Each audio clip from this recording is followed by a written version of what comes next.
Hello everyone and welcome to episode 6 of this tower defense series. So in this episode I'll show you how to make upgradable towers. So I have a tower right here, and if I click on it I can upgrade it, and I can keep doing this like that. And the same thing for this one, I can upgrade it and upgrade it. So let's get started with the video.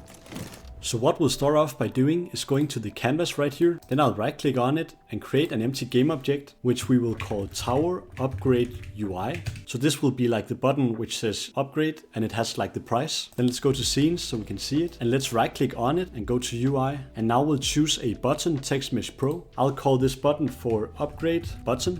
Then I'll set the width to 140 and the height to 65, like that. Then I'll open it up, and under here we have the text, and I'll just call that text instead. And then I'll write upgrade with capital letters. Then I'll set it to bold, and the font size should be 20. Now let's create the price down here. So I'll right click on the Tower Upgrade UI, go to UI and choose an image. I will call it price. And this image should just have the coin, so click right here and choose the coin. Then I'll anchor it down here, so hold shift and click there. Then I'll set the position to 10 and 10, and the width should be 15 by 15. And right now it looks quite weird. So let's click on the Tower Upgrade UI and let's set the width to 150 by 75, like that. And then let's go back to price right here, where we'll now right click on it, go to UI and choose a Text Mesh Pro. On here I'll just write 0 as a default value. Let's set it to black and bold, and the font size should be 22. And now let's align it over here, so hold shift and click there. Let's set the X position to 17.4, and let's just scroll down and align it to the middle like that. Perfect. Then we'll also scroll further down and go to extra settings and make the raycast target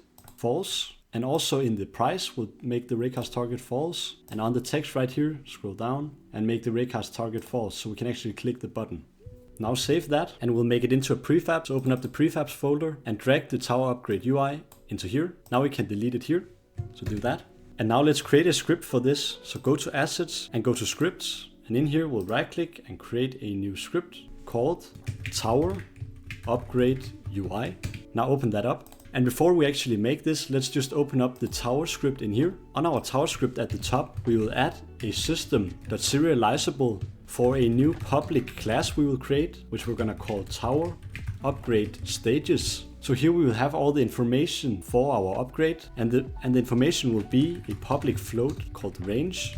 So what range we should upgrade to, and a public float called fire rate, so the fire rate, and a public sprite called sprite, so the new sprite which the tower is gonna have when you upgrade the tower, and a public int called price, so the price of the upgrade. Then down here we can add a public tower upgrade stages, so this one up there. Actually let's call it stage instead of stages, and let's make this one an array like this, and now call it upgrade stages. Then we'll also have a public int called upgrade stage, which will be the stage we're at right now, and I'll set this to 0 in the beginning. Then we'll have a private sprite renderer, because we need a sprite renderer, and I'll just call it SR, so that we can change the sprite of the tower. Now also a public game object called Tower Upgrade UI prefab, which is the one we just created in Unity.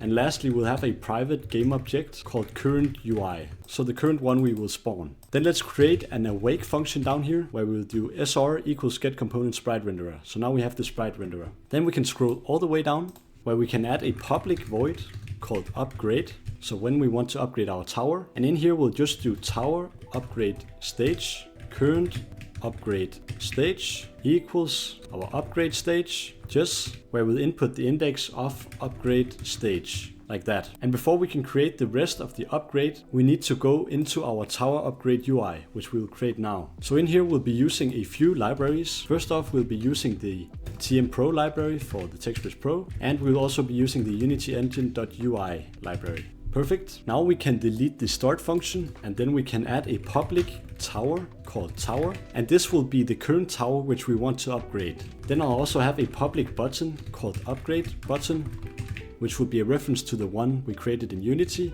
and a public Text Mesh Pro UGUI for the price text, which is also the one we created in Unity.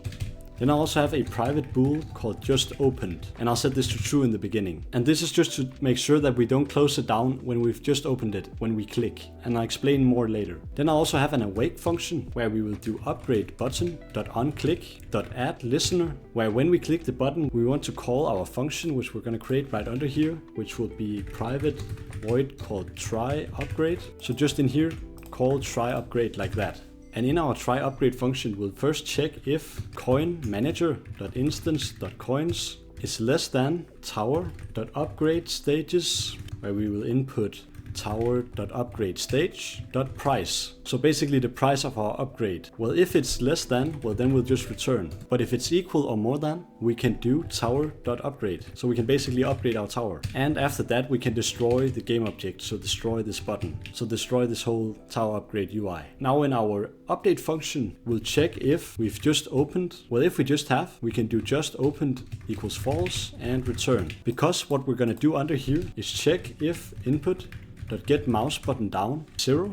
So if we click the mouse and if Unity engine.event systems.event system.current.is pointer over game object. Well, if we're over the game object, we can return, but if not, we're gonna destroy this game object. So this is basically to make sure that when we click outside of this UI, it will basically just close itself down. But we don't want it to happen when it's just opened, and that's why we added this. So hopefully that makes sense. Lastly, in here in the update function, we also check if tower.upgrade_stage is more than or equal to tower.upgrade_stages.length. And in here we'll again destroy the game object. So it will basically just destroy itself if we're trying to upgrade a tower which is fully upgraded. Now we can head back into the tower script again. And in here in our upgrade function, we'll now do range. So the actual range of the tower equals current upgrade stage.range. And again with fire rate, we'll also do current upgrade stage.fire rate and sprite renderer.sprite equals current upgrade stage.sprite. And we'll do coin manager.instance.coins.update coins, where we will do minus current upgrade stage.price. And we will do upgrade stage plus equals 1. So we've gone to the next upgrade stage. Then lastly, we need a void on mouse down, where we will first check if current UI is equal to null. Well, then we have to spawn it. So we will do current UI equals instantiate tower upgrade UI prefab. Then we need the transform we want to set it to. So we'll do find object of type, which will be the canvas we want to find. And after we found the canvas, we can do the transform. So we have the transform. Then we can go under here and do tower upgrade UI. We can call it current upgrade UI equals current UI.get component tower upgrade UI. And now we can set the current upgrade UI.tower to this. So our upgrade UI in here actually knows which tower we've clicked on. And now we can do current UI.transform.position equals input.mouse position plus a new vector 3 where we will input 50, -50. So it will have a small offset. And now we can check if upgrade stage is larger than or equal to upgrade stages.length. Well, then we can return. And under this, we'll try to do current upgrade UI.price text.text equals upgrade stages, where we will input the upgrade stage we've gotten to .price.toString because it's an integer. And because we've used on mouse button down, we have to add box colliders to our towers. So let's go back into Unity and then go to assets and go to prefabs. And in here we'll first click on the archer, where we will add a box collider 2D. Perfect, this should be fine. And we can also set these values. So we have an upgrade stage, and we should have 2 of those. So let's see, the range was 3 before, so let's set it to 5. And the fire rate was 1, so let's set it to 1.5. And maybe the price should be, I don't know, 7. And then for the sprite in here, we can set it to the archer level 2 right here. Let's go down here now, where we can set the range to maybe 9 and 3. And the sprite should of course be level 3 archer right here. And the price I'll set to 20. Now we also need the tower upgrade UI prefab, and this is that one, and that's this one. So let's drag that onto here. And now let's go to the wizard. On here we'll also add a box collider 2D, and then let's add the upgrade stages too. So click plus 2 times, and let's set the range to 7 and the fire rate to 2, and the sprite should be the wizard level 2, and I'll set the price to be 20. And let's set the range of this one to be 10 and the fire rate to be 5. So this is going to be a crazy wizard. And let's set the sprite to be this one, so level 3. And price should probably be something like 30. Now let's also set the tower upgrade UI, so drag that one onto there. Now what we need to do is open up the tower upgrade UI and actually add the tower upgrade UI script. So let's add that right there, and let's set these values. So upgrade button, well that's the upgrade button there, so drag that onto. And the price text should be this one, price text. And right now it's just called this, so let's change the name to price text. Nice. And now it's called price text. Perfect. Now we can head back into scenes, click on the main camera, for example, and now we're down here, and let's hit go, and let's see it all in action. So let me place down a wizard, and I can click on it. And right now I can't upgrade because I don't have enough money. So let me just stop the game real quick, go to coins where we have the coin manager, and let's just set the coins to 200. So now we have plenty, and let's start the game, and let's place down a wizard, and let's upgrade him, and we can upgrade him again. And let's also take a tower, and let's upgrade and upgrade. And let's press go, and now we have some crazy towers. So really hope you liked this episode. If you have any bugs or anything, please let me know, I'll gladly help you. And also, if you want to master Unity and you want to publish your first game today, check out the first link in the description where I have a community where in a very short amount of time you will learn Unity and publish your first few games. So see you in there and have an amazing day.